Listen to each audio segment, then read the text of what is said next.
This is random audience participation, so anyone can be selected at any time to go up on stage. So choose wisely of your participation. Okay, welcome everyone. We're gonna wait another 36 seconds here before we start because I can see some stragglers in the hallway. But thanks for picking the awesome discussion of what to track and what to trash when it comes to the lovely KPIs that a lot of us dread, but we need to embrace. So we'll just start in a few seconds here.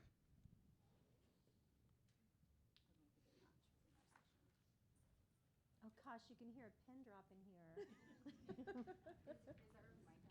I don't I'm know. not turning my mic on. Testing. Who turned it on? Oh, we don't turn it on. They control that. Yeah, they are So Tyler, when yours is turned off, that means that you're talking muted. I get You just do this number. pretty common. That happens a lot. Oh, see, we have to wait for Dawn. She's going to have the best questions for us. Okay, so welcome everyone. Once again, you are in the session where we are going to battle it out with which KPIs you should be tracking and which ones you really can trash or maybe not pay attention to so often. So I am going to have each of our panelists introduce themselves and say what year that they began in this crazy industry and what is an area of the operation or in this crazy vacation rental management industry that you would not be hired for so that you are not something that you're not an expert in. So Desiree, how about we'll start with you. All right, I'll start. I'm Desiree Garcia. I am the CEO of RevMax, Revenue Management System. So we're here. Thank you for having us. And I've been in the industry since 2002, I would say. And you probably would not hire me to handle your maintenance. All right. All right, I'm Stacy Wesson, and my family owns Cascare Vacation Rentals. I've been in the business forever, since probably I was 3, but probably the last 5 years I've been in the business actually actively running it. So, and I would not be in maintenance either. Okay. Not good. Duct tape is not a thing. I mean, My name is Linnell Gordon. I'm such a geek. I carry duct tape everywhere I'm going. I'm just saying, you know, little rolls that you put together. My family's also in property management, but I am in software. Started in 2001 in the vacation rental industry. Came in dragging and kicking because my family wanted me to do tech for them. So that's how I got started. I'm the CEO of a company called LSI Tools out there. So come eat candy. There's lots of candy and health bars. Come to the booth and pick up what you'd like there. I'll be there. Yeah, Yes, it's seriously. cool. Yeah. I've got those Trader Joe peanut butter cups. They're really good. Do you have any other candy? I've got like bars. Higher sugar content. We got fruit, roll-up kind of things, natural fruit roll-up. The No. RevMax booth. No, I it's can't not do happening. natural. Do you have like taffy or something? No, I've only got. Tyler, did you start the No. industry last 2020? already cut What off. year? No, I actually started in 2008. So I'm Tyler Hurst. I'm a vacation rental consultant working mostly in marketing and rev management. It's a passion of mine. And where would you not be hired in an operation? Cleaning. Yeah, no. I mean, no. No. We have a housekeeper for a reason. So no, I would not be good at cleaning. So cooking. none of Love that. housekeeping. Housekeeping is one of my favorite things to do. You Why? don't like. Well, we're at not home. going to discuss housekeeping, yes. don't worry, because they're like, we did not come here to hear about housekeeping. No. No, thank you. So each of our panelists are experts in a lot of different data analytics and tracking, but they naturally, we have a variety of experience on the stage today with different technologies. So they are going to naturally mention what technologies and products and services that they utilize, but by no means are they pitching that product. We just want you guys to have actionable items and takeaways of like literally putting those KPIs to practice. So just wanted to throw that out there that you will hear some technologies and applications, but not pitching the product. So with that, I kind of want to get an idea of who we have in the audience, what roles you guys are carrying out day to day. Who is in the seat of property acquisition for your company? And I know you're going to raise your hand multiple because no one wears a single hat in this industry. It's like a code. We don't do that. That would be too smart. Who is in reservation sales? Okay. Who's in housekeeping? No, I'm kidding. Oh, okay. And yeah, all right. We aren't going to do KPIs for housekeeping, or maybe. Who's in marketing? Marketing. How about that new thing called revenue management? Oh, Oh, yeah. sheesh. There we go. Whoops. Smart Okay. people in the room. I'm leaving. No. Okay.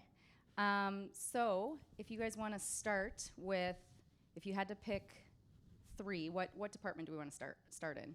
What's your favorite top 3 KPIs in property acquisition?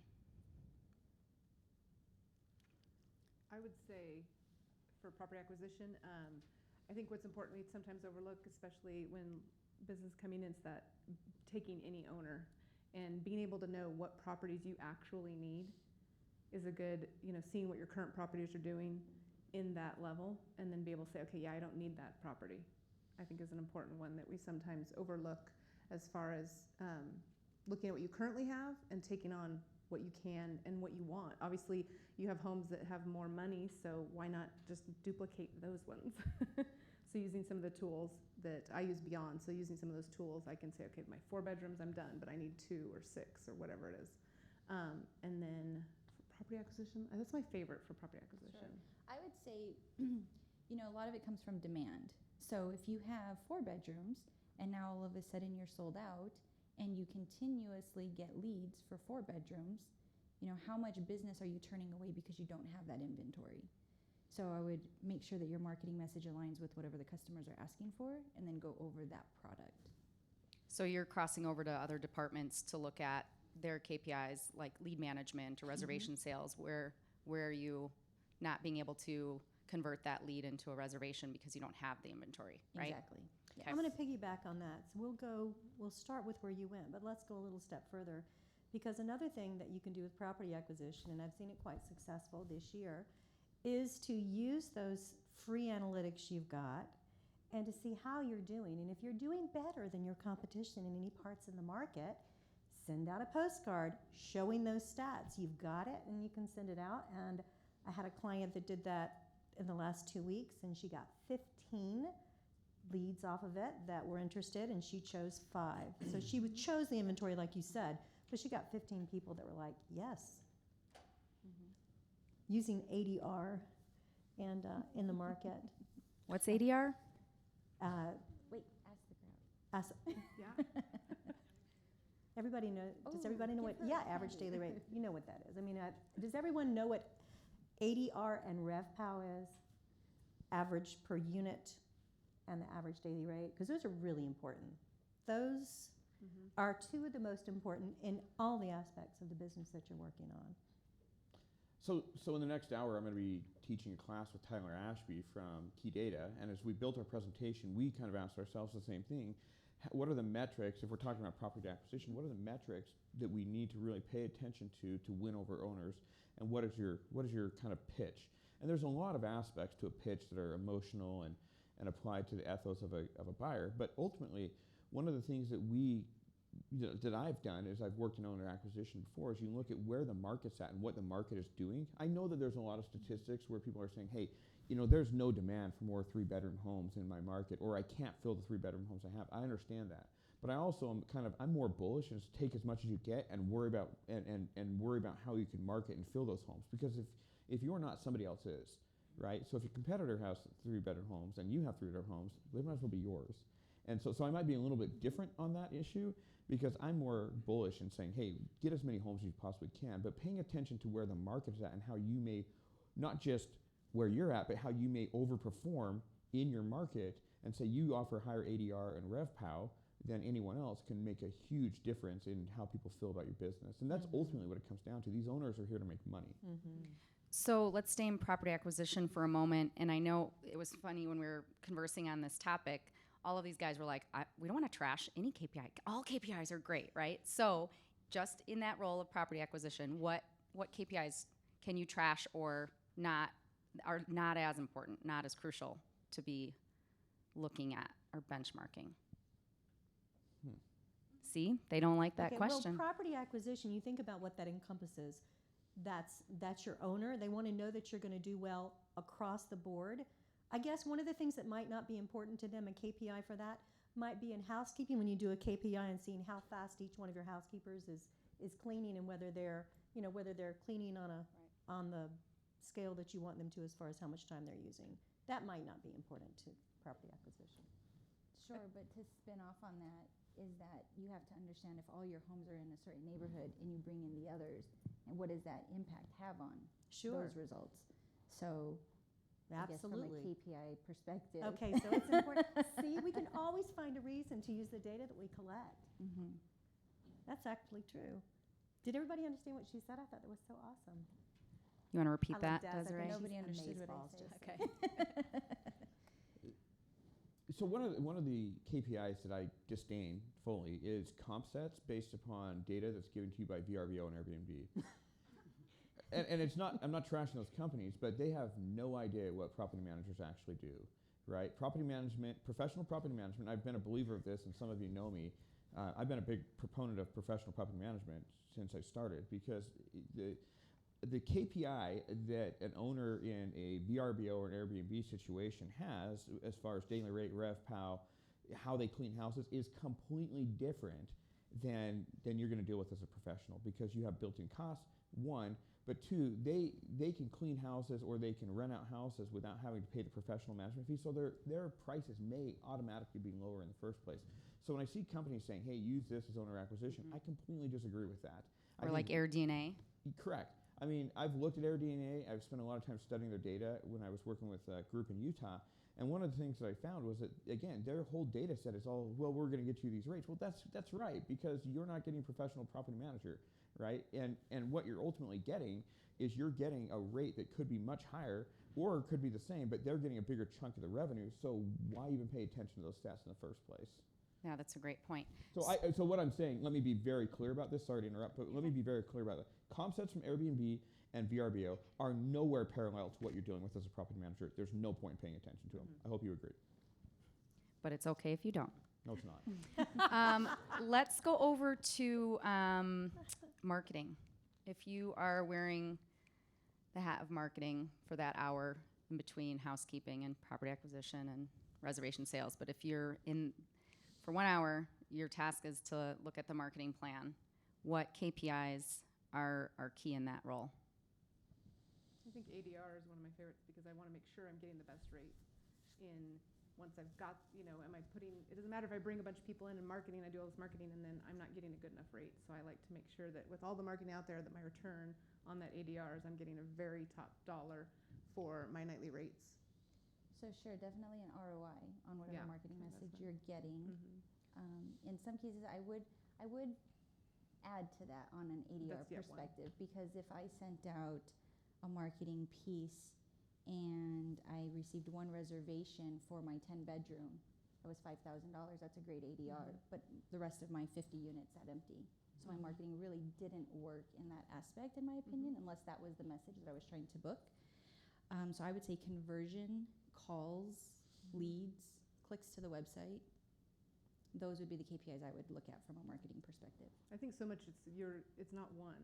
Mhm. You have to look at multiple, because that's kind of my problem with the KPIs sometimes is you can look at something that looks really good, and But then there's you look always at more something to it. else and that's horrible, and then you're like, great, now what? And so I think it's that average of, kind of taking a few that you like and using them. And we can't forget the pickup report for that. I mean, you've got KPIs that you're measuring against, but you should have a pickup report that shows you for your marketing campaign. So say your marketing campaign runs and it shows that you converted $20,000.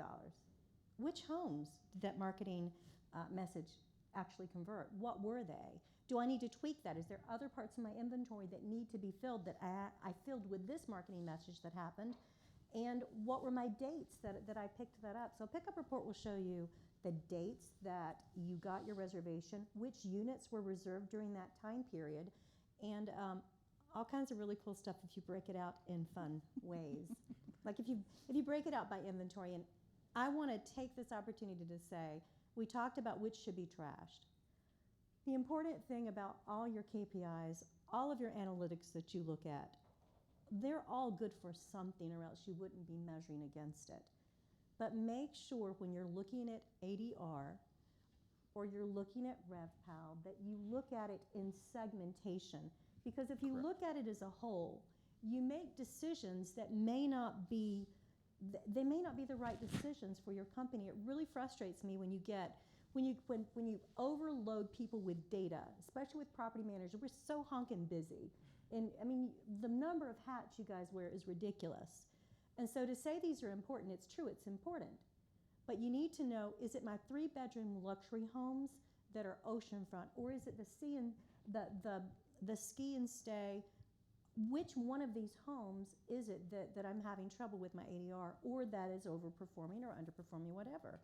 Because you can't market to it all like that. You can't say my average ADR. I can tell you what your average ADR is, but it doesn't do you any good unless you subset it and you know which ones are performing. Right? I mean, am I right or am I wrong? Yeah. Well, what I'm actually curious about is, what is honkin' busy? I've never heard that. Does anyone know Okay, what so that is? I was a pastor's kid. You could not use any expletives. I was talking about this morning. So honking is one of those words that means other things that are ugly, but it's not ugly to say. Tyler, you know that, right? I mean, I guess I'll tell my Tyler has a 13-year-old lot that. of those, I'm- but they sound like the word he's trying I'm to say. more of the so. colorful language type. Yeah, it's Yeah. okay. It's an Idaho cowboy in me. Okay. Yeah. Hey. But so when it comes to marketing, and I thought somebody would hit on this, but I think one of the keys is I look at acquisition cost, right? Because, and I look at lead sources, because one of the things I look at, it's not always just driven about bringing on owners, right? Which is a conversation that seems like a theme right now. But it's also, what is the cost of the booking? What is your acquisition cost of booking? So I'm curious, how many people, and don't lie to me, okay? Or you're He'll gonna get know. you're gonna get some of those Idaho expletives. But how many people here actually track the acquisition cost of bookings? It's hard to track. So It- what it- would I it is, do but- to but- track that? So you That's think a about it, very right? good Like, question, well, think about Sharon. it. Where do bookings come from? Give me some source ideas. VRBO. Airbnb. I'm sorry. I'm just saying. You're right. Direct, website, Website. Yeah. email, E-blast, yeah. right? E-blasting, Snail mail. Postcards. newsletters. But also, are you asking the guest when you actually have the opportunity, or text, email? Are Source. you asking them how they found you if it didn't come through an OTA? So one of the things we did at LiveRes, and some of you may or may not know this, but when we worked at LiveRes, we had a really good marketing guy. And one of the things we looked at is he always had this phrase, which drove me crazy because we never were using quarters. But he always said, put in a quarter and you get $1. Like, how many quarters do I have to get the dollar, right? We never used dollars. We were quarters. We were using tens of thousands of dollars, but it's fine. But ultimately, what was interesting about it is you look at the cost of an Airbnb booking, you can calculate that in 10 seconds, right? And you say, okay, well, how much should I make off of this? And you say, you know what, was that booking actually worthy of having, right? Sometimes, in some situations, you could lose money on bookings, right? And because your margins are so slim, which is pathetic and sad as an industry. Well, I mean, OTAs have completely depressed the price, the ADRs of have. vacation homes. They've That's true. destroyed. So, if you're in the room of VRBO, I'm really sorry, but you've ruined us. You've I'm also kidding. I'm increased kidding. The price of conversion on. But their conversion rate is really good. But my point is I think that there's probably a way very easily, if you look at a VRBO booking and you're paying $500 for a subscription a year, any booking you come, the first one pays for itself. And so that's a really good acquisition cost, right? And what does your website cost? And so you can really start challenging those ideas and saying, look, maybe I need to put more homes into this level of OTA, or maybe I need to, if email marketing is paying off in fold, then keep doing it. How many dollars are you putting in to get your $1,000 reward? That's pretty important.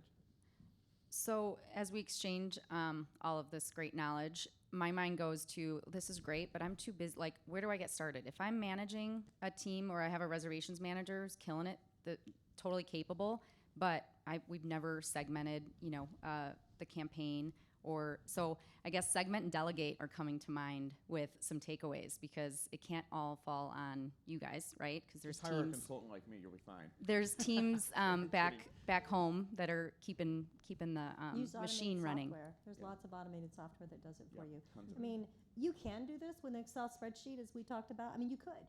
There are things you could do with an Excel spreadsheet that would help you, especially with ADR and RevPal. You can calculate those easy. You could do some stuff. But there's so much automated out there that's a lot of it's free. And I don't know if LiveRes may have some things that, I honestly don't know the software in and out that well. You do, that's why Definitely I'm want to turning to organize Tyler. your data for sure. You want to understand what your mix looks like. Your 3 bedrooms or your larger homes are going to be a lot different than your smaller. So as they were saying, you want to make sure that you're, I guess, auditing or analyzing that data easily. So any way you can organize your data into segments, whether it's within LiveRes or through another software, that would be the first step. So you segment it, and then do you look at booking window? What are the, give them a few Length of things to stay, look at. booking window, what's the so pace, to- right? I guess to answer your question, before we go down that rabbit Okay. hole, you definitely want to get your data organized. That's the number one thing. Because as Linnell said, an ADR is an ADR unless you know exactly, is it in my 1 bedrooms, in my 2, 3, 4, is it my views, is it with my pools, what's the situation there? Then get the data clean. Make sure you're only looking at, as we would call it, apples to apples or same store sales. So if you had 5 bedrooms last year, you're looking at those same 5 bedrooms this year, because it doesn't matter if they came off rental and you look at them now, you can't do anything about it. So from a strategic perspective, take them out. Don't So you're forget to looking do apples to amenities apples. too. Explain why amenities are important And when they break that out. Exactly. So amenities are important, right? So if you have, let's say you have a cabin and all of your cabins with a hot tub are overperforming those without. Those are good things you want to analyze and look at your owners to say, hey, my 5 bedrooms with cabins, they're getting, 40,000 more a season. That pays for your hot tub. It allows you to get more revenue. It gives you the competence to say, hey, this is what the data is showing, and you need to make that investment, and we'll get you the ROI on it. So then you're communicating to your owner relations person where, Exactly. educating the owner, these are the upgrades that are going to raise your ADR. And there you go. Yes. There's the key. That's the amenities that are money. So I'm not talking about the can opener. That's not an amenity. Or the ones they think are so important that your owners do. Okay, whatever. But for you guys, you know the ones off the top of your head. Like if you're in Hawaii, you know that's going to be a lanai. That's money in your pocket. If you're at the beach or in the mountains, that hot tub's money in your pocket. So 18%, actually. I studied it once with a manager in Southern Utah. Hot tub, for this manager, increased their revenue. The homes with hot tubs, it's very easy to look at, but the homes with hot tubs increased their ROI, or excuse me, their sales. They were 18% booked more, right, and increased their revenue by 18% wide. And so there is amenities, and Linnell probably knows a lot more about it than I do, but there are certainly amenities that will increase your, and I've seen everybody property here managers. knows what it is in Yeah. their own market because they're different. Correct. Everybody knows what it is. Yeah, in we their have market. we have our top 5, but right now pets, because everybody travels in our area with pets, and we're losing homeowners because they're tired of what pets do to their house. But that is a huge one. I now see all my 3 bedrooms. I use a pricing tool, and I just think those are great because you start doing all these little letters, and I'm like, wow, it gets so overwhelming. So I love the pricing tool, and then I still have to take that owner aspect of, yes, I know, great, all my 3 bedrooms, you say this, well, this one's actually more because of this. And you have to have that personal, knowing your properties, because the tech will only go so far because they're just, pulling all this data, which is good, but you also need that extra step. Absolutely. And so that's why I'm like, okay, I'll use the tool, they'll get me all the things, and then I can put my personal spin on. But right now with air conditioning and pets, I'm telling my owners, hey, this is what you need to do. And right now, a lot of them made money this year. Not everybody, but there was a lot of markets that made a lot of money. So this is the time to hit them with those pieces saying, hey, if you just added air conditioning, look where this 3 bedroom was. If somebody didn't make money this year, I'd like to talk. If you know somebody that didn't make money or things like that, I would love to chat about that afterwards. Because these past 2 years and this coming year, we don't have to really worry about putting beds and heads here. So this is a great time to find out what we need to do pricing-wise. It's really more important than ever to price it so that you're getting the maximum amount of money for that unit. Correct. Drawing down is I've seen drawdown pricing has been very, very, and what's crazy is like we've been setting, with some of my clients, we've been setting really high prices and just drawing down as time, using pricing tools, we can draw back. And it makes a really significant difference because you're getting those high rates that you never thought you were going to get. And you're like, I'm just going to triple the rate and see what happens for a year out. And then you're getting them and you're like, I know, okay, right? okay. So let's jump into revenue management. So who in the audience has some stickler owners that don't want you to manage their rates? No? Oh, yeah, I was like, wait, I know they're out there. Okay, so some of this is that education piece of, talking to the owners of, did you hire me as a professional? Do you want to use my services? Because last time I checked, they get the bigger piece of the pie every single transaction, right? Every single reservation. And there's some services you guys do, so little services, right? So this is really important too when we're talking rev management. There are still companies out there that don't have 100% of their inventory, the ability to manage the revenue and the rates, dynamic pricing for all of their inventory. So let's talk a little bit on that. I think part of it's a lack of knowledge on the owners. Again, they're hiring us for a reason, but I'll try to explain it to my owners and they see, well, baseline $100. They get so focused on that low rate. I'm like, well, you're probably never, ever going to be there. But you say that number and then no, I don't want to rent my house out for that much. But I had a 3-bedroom house that did $20,000 normally, is now doing $35,000. And it's revenue management. It's all. And his home does go down to 100, but he gets so much more on the other end. And so I think having to explain it to him, and sometimes I'll tell an owner, it's like the nightly minimums. Again, owners are stuck on these huge nightly minimums. I'm like, you've got to drop that. You've got to drop that. Sometimes I've gone out, especially if it's a house I'm confident in, I'll be like, I will pay you for 7 nights if you don't get 7 nights. But by dropping down 2 or 3 nights, you're going to get a ton more, or you'll get the 7 nights. And so let's talk length of stay, because that I know Key Data's come out with some new technologies that will pair up that crucial data set of length of stays and manipulating just that one metrics. Do you guys have any feedback of how to look at length of stay and when that becomes a I have KPI? suggestion for length of stay. We have Go with ahead. with the reporting that you can do for length of stay, a really cool thing to do, marketing-wise, we're talking about filling inventory, is an automation that happens automatically as far as sending email out. When you're 2 weeks out and that's not rented in between, you've got a week in between. I know everybody probably does this, but you can have it automated where on the left, on the beginning, the arriving side, you can send an email out to the person arriving and say, hey guys, you want to come a couple of days early or you want to stay a couple of days late on either side, and divide that week, that 7 days, into 5 for the rate, and rent the whole week by renting a couple of extra days on either side. I love that. And it works. It does work. Definitely. We've instructed some of our teams to do that. We call them, I don't even remember what we call them. Gap calls, I think we call them. And you know what? Even if you reduce it, you reduce the rate slightly or half or whatever, right? Or increase it, whatever. Yeah, or increase it. Correct. I mean, whatever your market bears, it can be because some of our properties, what happens and what I've seen is you get those gaps and they just naturally start creating themselves, and then you make those phone calls. We have our team call all the time, and what ends up happening is we end up filling them, and it's booming revenue. It's unexpected clear revenue. So it's very fun to do. Do people do that in the audience? I mean, do people have their teams call and fill in? Because you ever get those 1-day book gaps, and that sucks. Right, but if you set 7-night minimums, you're never going to be full, right? Unless you're in Maine or northern Michigan, North Carolina. Yeah. So does anyone in the audience have people calling gaps? How does it Well, work? Is anybody doing it automatically? So yeah, automatically there's more and more technologies adding that text messaging feature too, that you can reach out to the guest and say, hey, here's the availability. You're already coming on these dates. And they're texting back like, yep, what's the rate? Great, book it. And calls are great, personable and all. So Sharon, can we ask somebody, tell me, why are they loath to allow you to do that? Is there something specific about your market?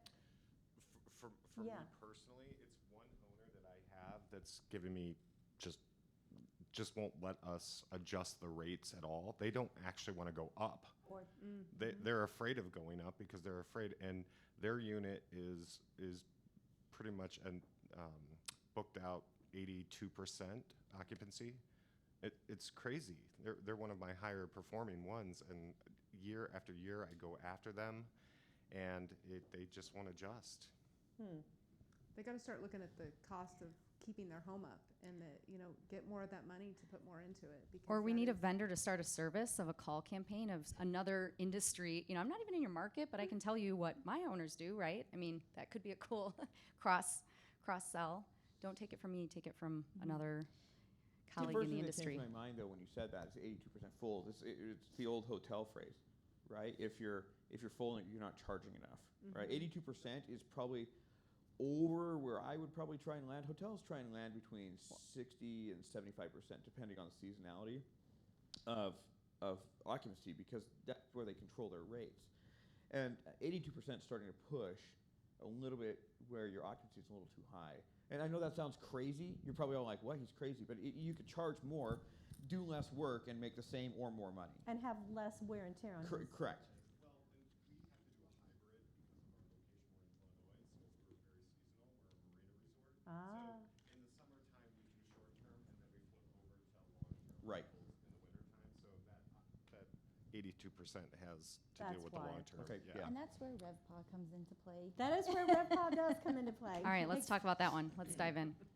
So just measuring, revenue per available unit. So is it occupancy? Is it ADR? Who's actually winning? Well, when it comes down to revenue per available unit, that's your metric. That's why you measure RevPAR. Because as Tyler was saying, well, hotels want to stay around 60% occupancy, but what was your ADR? Are they charging higher for less occupancy? Are you charging lower for more occupancy? Who wins, right? That's where revenue per available unit, RevPAR, comes into play. How much revenue are you actually generating per your unit? That's your who wins. Has anyone recently started to track that KPI RevPAR and like discuss that with your team? Anyone have any story to tell, feedback to give? No? Is there anyone who doesn't do it? RevPAR? And that's not to be critical by any means. I mean, Yeah. I remember when, it was probably about 5 years ago, I wrote a white paper about it because no one understood it. I mean, literally, I think Linnell was one of the kind of groundbreakers on this. There wasn't a lot of revenue management software, and I was working with property managers, and they didn't get it. Yeah. And you're trying to explain it to them, and they just didn't even take the time to try and understand it. And I wrote a white paper about it, and I was like, look, here's the real value of this statistic. And looking at those numbers can really, overachieving the year to date or your competitors can really show you where you need to be. And it's kind of surprising sometimes that you're like, oh crap, I could have made a lot more money. And that's ultimately what RevPAR is all about, is just making more money.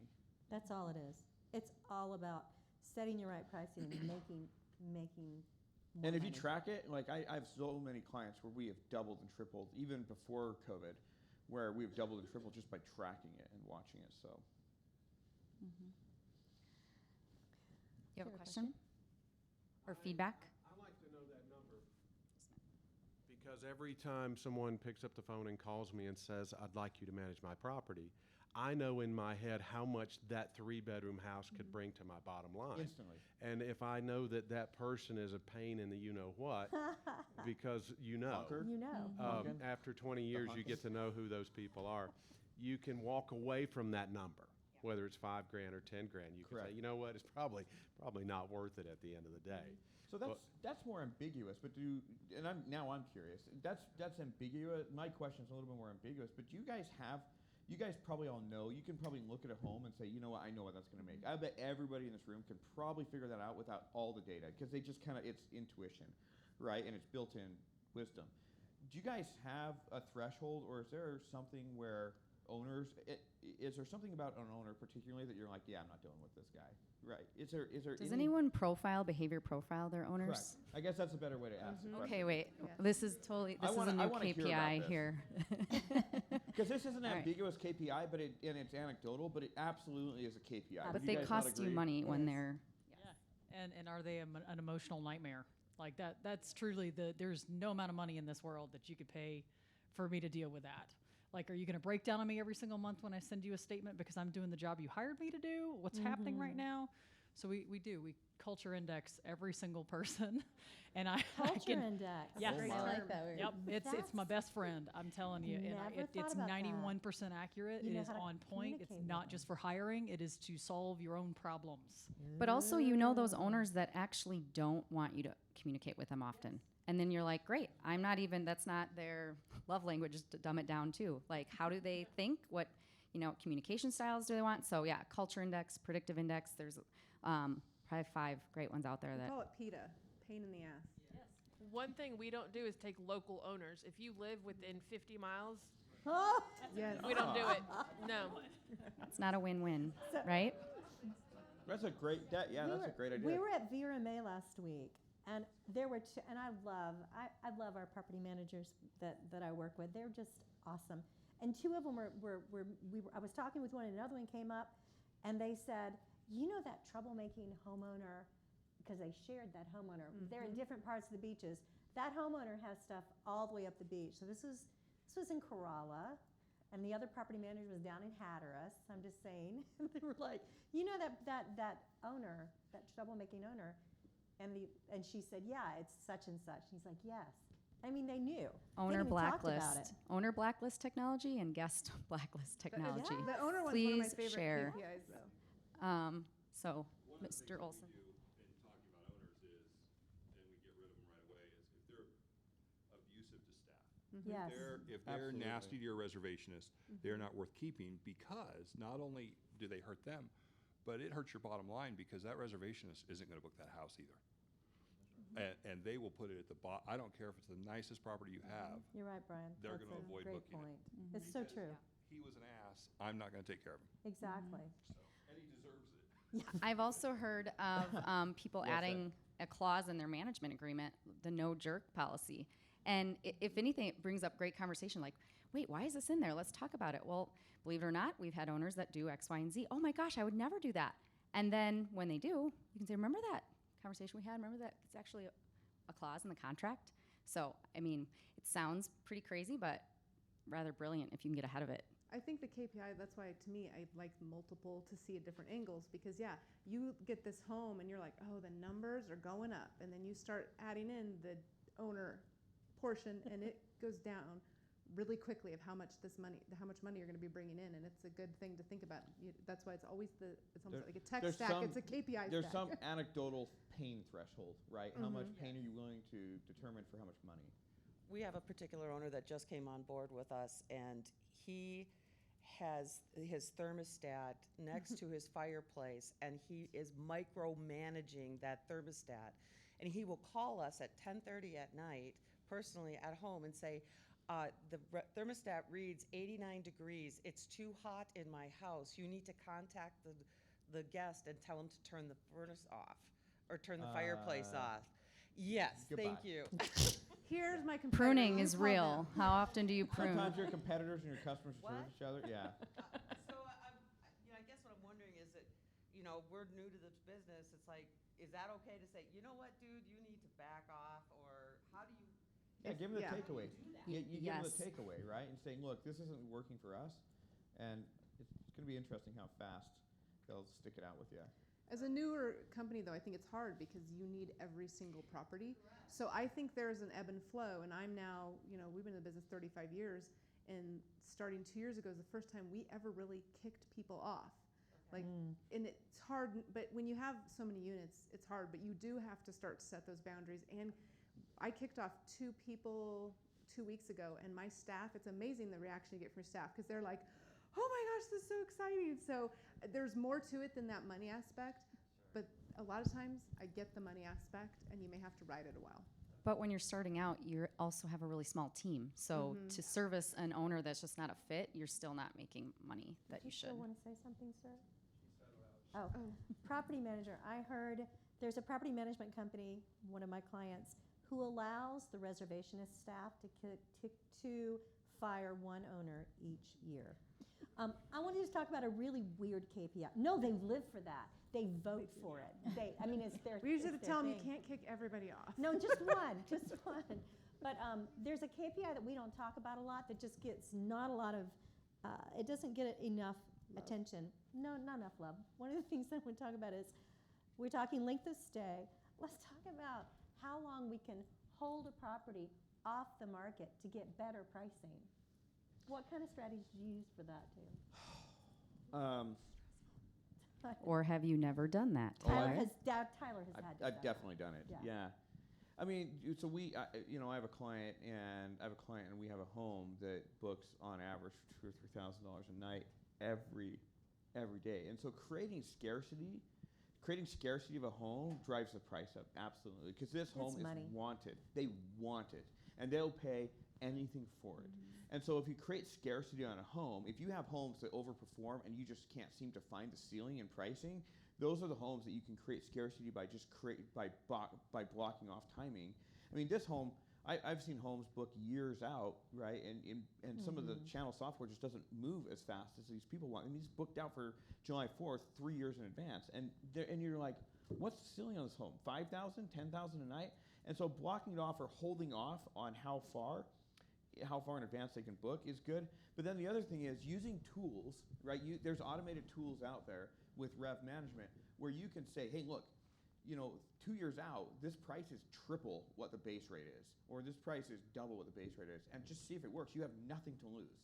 And so then you create that. You can create the market scarcity by leaving it on the market, but creating the ADR so high that you think no one will book it, and they book it anyways. We did that last year. We did an experiment. I did it on I have a rental as well. I love vacation rentals. Can I just say I love them? So I'm the best owner ever, though. I am. I promise. And I leave it manager. to my sister. No, because I do not. I let her do everything. But this past year, I left the home off the market until June. Now, it's an oceanfront with a pool, with a hot tub on the East Coast, which are the money makers.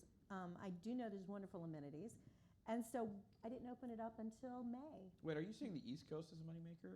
No, those Oh, good, 'cause particular, I was those like, no, that's not gonna amenities on fly. the East Coast I'm beaches. kidding. Oh, you're hilarious.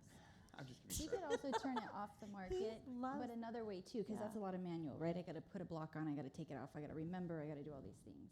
So you can also yield it out, whether it's by pricing or by nightly minimums. So if you know that there's demand for a 7-night, put a 10-night on, put a 14-night on.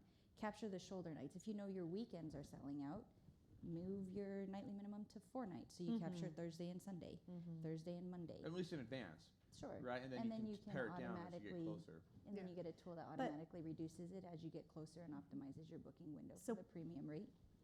Get that automated. Wow, I that like was the really. automation. I like the automation. All of Ours that. are open 2 years out, because to me, it's like if someone wants to pay me money for renting a house, I don't want to lose them. Do you but- jack the rate 2 years Oh, out, though? it's 20 and 30% 2 years Not out. high enough. I jacked I'm my sorry, rate I'm going to up. argue with you. Yes, It's I know good to you have are. debate. It's not high enough. I right? jacked my rate up from 7,500 to 9,500 for when I did that scarcity. And it booked out I had it booked within 3 weeks, so I didn't jack it up enough. I know that. But I did. It's fun. The thing is, I guess what I'm saying, I'm not being critical, but what's funny is you don't realize that, especially during this travel segment that we're dealing with right now, which is lights out, is you don't realize that you can triple something and people still pay it. And you're like, where does your money come from? What about marketing to your cream of the crop guests, your repeat direct, and having that market to them to stay a different time of year than the peak? Is anyone we- doing that? We actually had to do that because we just took on beyond or using a software, and our rates sometimes tripled and quadrupled. And we had return clientele, which we really like our return clientele, and they've stayed with us for years. And you never know when the market's going to go back down, and I don't want to lose those people that'll be there for me all the time. So we did. We fluctuated a little bit and brought them slowly to that rate, because to me, at that point, it's about relationship. I'm absolutely leaving money on the table, but I'm looking at that long-term game of they've been with me for 10 years. I don't want them to go elsewhere. You can also do that with marketing as well, to remarket to them, have them book before they leave, whether a slight increase or even for the same rate, especially if they book direct. Then you organically are building your own compression, therefore that's your own demand, which then gives you stability and confidence that you can demand higher rate because you'll get it from the market in general. How many people, can I just ask? That's exactly, you're asking my question. How Go many for it. people do that, Yeah. and how do you do it? I mean, how do you deal with that? Because I'm going to tell The a story. rebook, do what? Because we Right, just. so I stayed with a interrupt. property manager in Orlando that we're pretty familiar with, and what would happen is every time I left, they put a coupon on the table, and every time they're like, if you rebook, it's 10% off, and they're like, if you rebook during this season, here's a coupon code, it's this percentage off, right? Because they're just trying to push in their shoulders. So how do you guys deal with that? Number one question, do you do that? And two, how do you do it? And the 10% off is not 10% off of their current transaction Correct. portfolio. It's 10% off the new rate. So because we use a pricing tool and our rates do go up anywhere from 25 to 30% over the next 2 years, Not enough. what we do, Probably I'm not. kidding. Tyler's not going to like this one either, but what we do is we empower our reservationists. So I've got a return customer, return guest that's been coming to us. We want, in this industry for a long time, we all got stuck in that same rate for the same customer for 5 years. And we're all breaking out of that now with pricing tools. So if they're paying $800 a night this year and it's $1,100 a night next year, I allow our reservationists to play with that, and they can go to $950. So now we've won one. The owner's happy because we got $150 more a night this next year than we did this year. And the reservationist comes out as a winner to that return guest because they knew it was going to be $1,100 a night, and she just gave them a discount. And so we're getting our repeat guests to book faster because they know if they do that before they leave, they're going to get that. It's That probably, deal. I would argue that it's probably the biggest miss in the industry that I've seen is that people just don't market to people when they're in your homes, right? And you probably would agree with that. Anyone else? Yeah. I don't know if we can track this easily like ADR, but how many reviews a property has before you start to really see it fill in the gaps? Yeah, that's a new Yeah. KPI. We haven't talked about reviews. Let me say one more thing to what we were talking about. That's a great point. But what I wanted to add on to what you said, there are automated tools, but this is what they do. Yeah. And there are strategies depending on where you are in the U.S. or in Europe to how they actually do it. But what they'll do is like for week-long stays, like the East Coast is known for having people come back year after year for 7-day stays. It's crazy.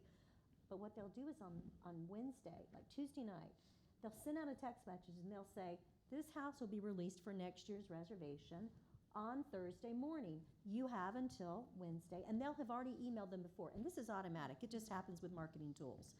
And if you want to know what those are, I'm happy to help you with that, to tell you what they are, because there's more than Because one. LSI sells them. Well, I'm yeah, but kidding, I'm there's kidding. more There than is. more than one people I'm person that joking. does that. But it'll automatically send an email out or a text message out, and it'll say, "Don't forget to Correct. book." And that conversion rate is huge. Now here's another profit center, so that rates aren't set for the next year. So you either say, we'll take your reservation, I'll hold it for nothing. Don't do that. No, there's Never. money on the table. So they take anywhere from $75 to $100. We'll just hold that for next year. That money's the property manager's, period. It doesn't belong to anyone else. That is your money for holding it off the table. And there's that's a lot of money, guys. And so there are strategies based on your market, which day of the week you send that text out or that email out. But you're letting them know that you care about them enough that you're going to hold that. I mean, we get people that say, my week was gone. You took my week. They And you do. don't give them the $100 back if they don't, It we're doesn't not apply to processing. anything. That's a right. holding fee. Right. It's your It's your revenue. money. Yep. You could just increase the rate and then give them $100 and say, there it is. Because they only get a percentage of that $100. This is a fee. Sure. What so were you let's saying? say I put $100 in and I want to see it applied to my reservation. My Sorry. rate that I'm sending up is I guess you 1,000, could. and I make it 1,100 and give them the 1,000, give them the $100 credit. You could do that. It's That's an a good artificial idea. win I on like everybody's side. I like that Stacy? idea. With the reviews, because that's when we recently started tracking, and could it's automate really that. hard because we went through this weird phase of like during, let's just take COVID for example, last year, 1-star review, the pool wasn't open. Well, how's that supposed to help me? It's not my dang pool, so it doesn't, so, and then this year we're getting all 4- and 5-star reviews, and then even with like something major happens, like something breaks, we have no control over, but it's just weird, and so we're looking at the numbers is the first one, how many 4- and 5-star reviews we are, how many 3, because we don't want any 3 or lower. And then the second aspect is reading those reviews, which is, KPI-wise, it's a nightmare because it's not easily thrown into things. But just taking I that can help piece you of with it, that. I can help you with that. because that is huge sometimes, because a lot of these reviews, especially the last 2 years, are just all over the map. So for the There's no- reviews, to be able to manage Mhm. them a little easier, all you have to do is put your questions into buckets. Mhm. This question applies to a homeowner, so it automatically gets sent to the owner. So owner, manager, whoever that is. Mhm. This is a housekeeping, it goes to the housekeeping manager. This goes to reservation staff. And then when people answer those individual questions, have them email automatically that to the right staff. That Yeah. way your And staff. we do something like that. It's yeah, just a can matter of handle it's it. not like the numbers. It's like this So- person had an issue here, this person had an issue here, and it's all over One of the board. KPIs that I want to make sure that we touch on before we part ways is incentivizing your staff. Brian touched upon it a little bit, but like what KPI, like how are you bringing them into the KPI like tracking that makes a difference to them? Like why should it matter to them? Who's incentivizing their staff to, the conversion rates, the right property acquisition sales? Is it the right property versus 10 properties of any, size, amenity? So do you guys have any insight of how to bring We your used to team do into this. it? We haven't done this in the last 2 years because that's not really the problem, getting the reservation. But I think before that, it was looking at the number of calls coming in too to make sure they're getting the calls, and then the KPI of their oh my gosh, my brain conversion rate on how many bookings they're getting, and then amping that up to reach back out. Staff is they don't like to talk to people. I mean, we're in the business, but it's like, oh, I got to phone call someone back, but they emailed you, they're interested. Right. And so follow up with that, tracking that conversion of sometimes it's multiple times of having to talk to that guest to finally get them to book. Right.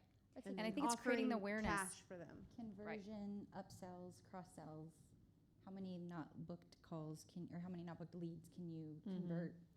And then, incremental revenue, early check-ins, late checkouts, charging for those, extended stays.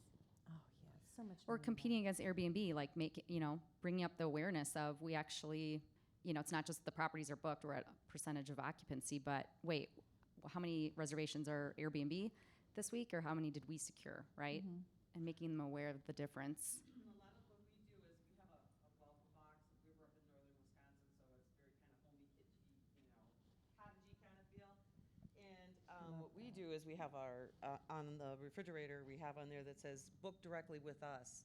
And so that way, it saves time and money, because then they don't have to go through those. Hashtag book direct and save. Yep. I think giving staff little things too. It doesn't always have to be a huge discount. We have brewery gift cards. And so if someone's calling, they have the ability to show them ways that are either really inexpensive, like a $10 gift card. People get so excited about that. Instead of, offering 10% off for free night, it's $10. We work with a brewery who's really good, so they give us a cut on those. But just some of those aspects. Or, you know what? I'll just give you an early check and I'm going to waive that fee. And sometimes just to get them to sell, and it helps because so many of them, new to the industry, are hard to understand. I'm going to give a free night. Those we don't even talk about anymore, but that was a big thing my staff would want to do. I'm like, no. Desiree brought up a really good point. Some of the property managers that we work with, they will share in the referral fees for incremental revenue, like travel protection, things like that, where they'll pay $5 extra to the reservation agent if that person adds travel protection. And that's been really successful and really, builds the team and everybody. So Absolutely. So I want to hear from the audience, because before any Q&A, any questions Before can we be do, though, can I say one thing?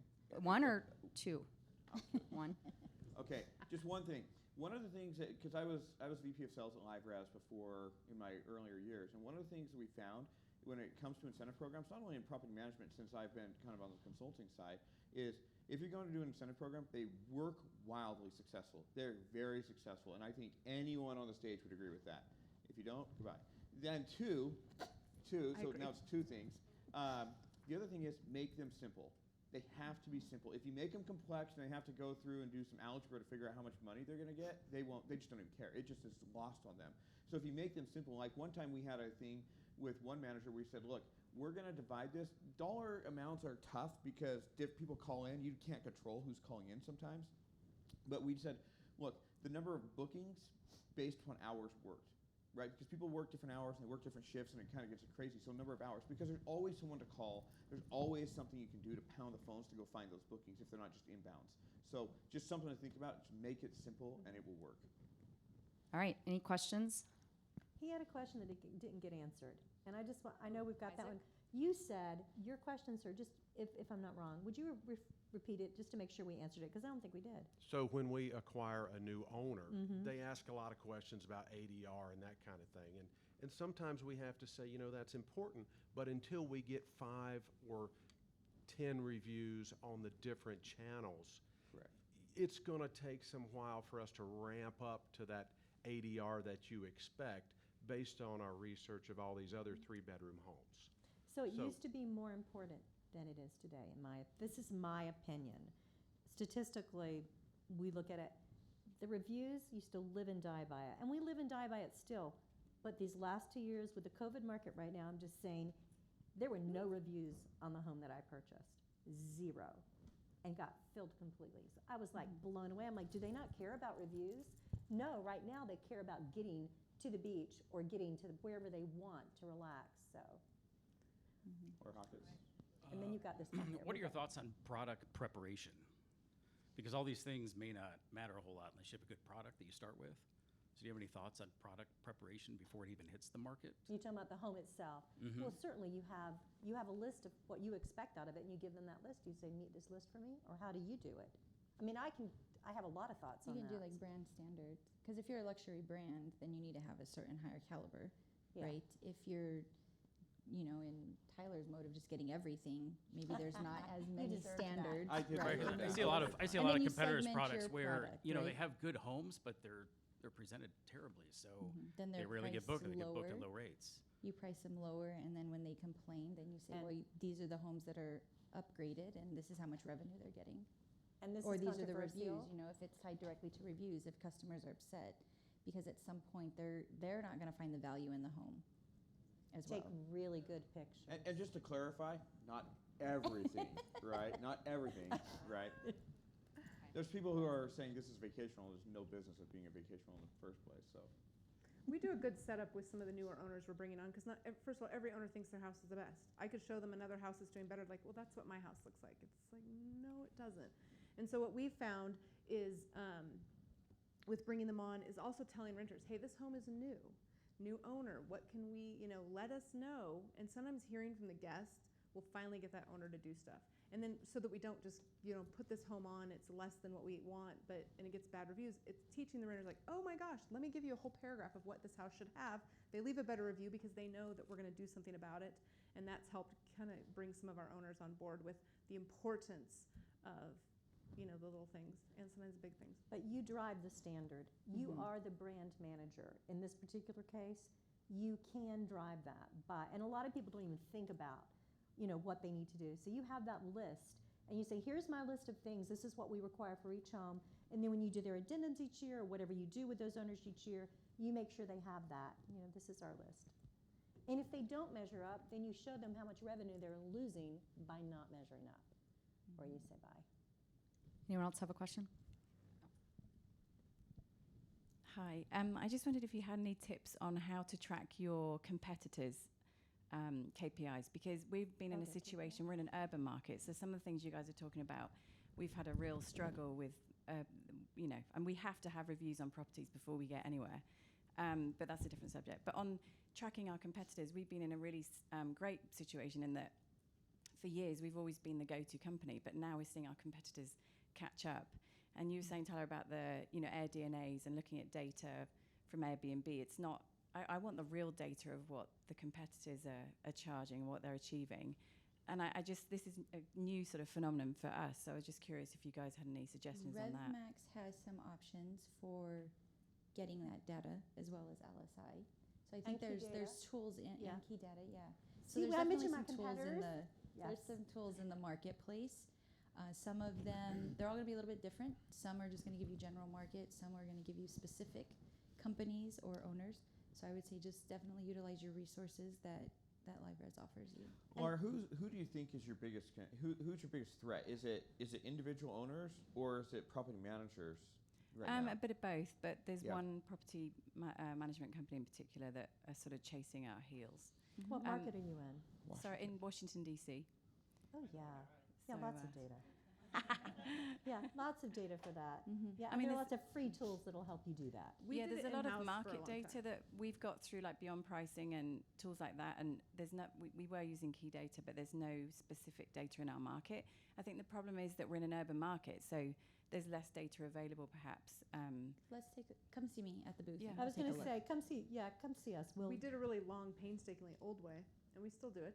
But we'll look at all of our competitors, like we're going to take Thanksgiving weekend, and we have some property managers in our area, and we'll run their data. Again, it's apples to oranges, because I don't know if that's owner stays, renter stays, but we'll just see how many homes they have available at a certain date, just to see where we're, comparatively. And then when we started with dynamic pricing a year ago, it was very hard because the whole point of dynamic pricing is letting things sit longer. So you're going, oh my gosh, like the first year of dynamic pricing, for those of you that have not gotten into it yet, it's stressful because you're like, okay, it's a month out, and then all of a sudden it all books, and like 10 times the amount you've ever booked it for. But it's that watching that window. So now instead of comparing to all my property managers in the area, I'm just doing the ones that are doing dynamic pricing that really know how to do that, because it doesn't care if I compare myself to somebody who isn't comparable. So two things really quick on this, because I've dealt with this exact problem multiple times. And the first way, as she's talking about it, is we would go pull websites and go pull random dates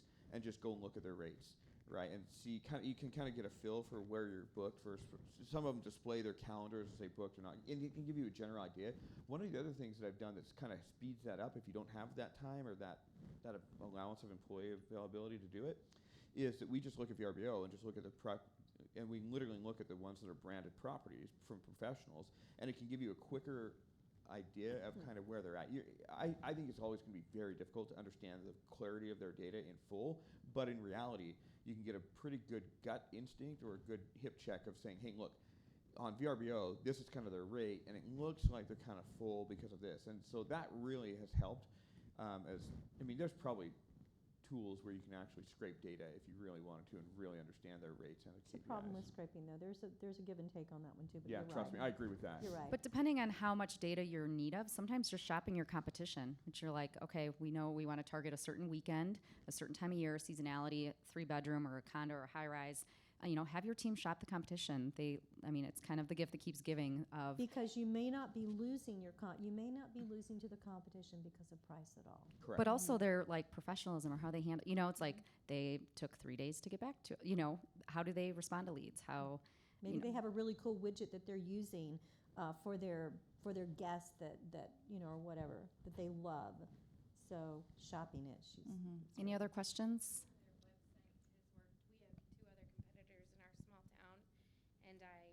Rate their websites constantly. I use Hotjar, Mhm. shows Yep. the activity, Mhm. so it shows what they're doing, and I compare theirs to ours and what services they're offering compared to ours, just to whether it's because pricing is not, because in our market we use revenue management and we're much higher. But if they are beating us on some property or something, it's finding out where they're beating us. It's not price, it's something they're doing or something the home offers. That's Right. an And- inexpensive way. That's a great tool she talked about to be able to see where they're Hotjar? going on the website. Yeah. And frequency, like if it's every September you're doing that and then comparing the pattern, don't just do it once and then leave it abandoned. Right. Anybody You'll learn else? how they operate by doing that. You'll learn how they think.